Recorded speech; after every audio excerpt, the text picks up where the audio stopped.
You guys, this video here is concerning my previous video I made a while back concerning the brake lights, the tail lights, and the reverse lights.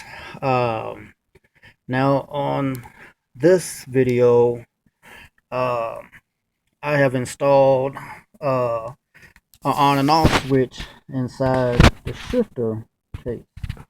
Now, if you're interested in wanting to do this, this is just an add-on to the brake system for on and off switch. If you don't want to put no other switches inside the body of the car, you can just do it inside the shifter.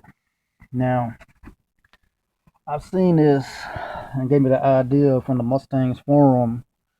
Now, what you want to do is get you an on and off switch about the same size as the switches that's inside the housing, and you'll cut, there's two prongs, one here and then there's one there that you'll have to shave all the way down to get them good and smooth, so that the shifter arm here will bypass them to cut the switch on and off.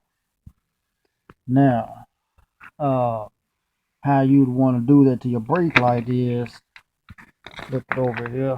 Now, you can either have a 6-prong or a 4-prong, doesn't matter. What you'll do is, on one side of the switch, you'll put in your wire that's running from your brake lights.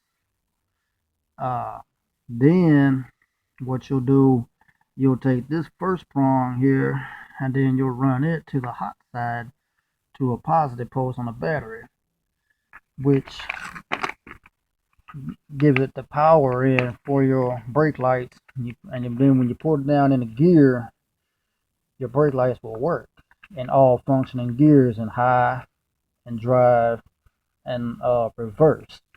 Now, when you get ready to cut the car off and you're out of it, what you'll do by cutting the brake lights off is you'll put the shifter all the way down in reverse, and that'll give you your on and off right there. So right now it would be off, and then one click up in reverse, it will turn the brake lights on. So with that said, like I said, if you have any questions on this video here, drop a line and let me know, and I'll be glad to help you out with the idea. If you had any questions though, alright, thanks for watching.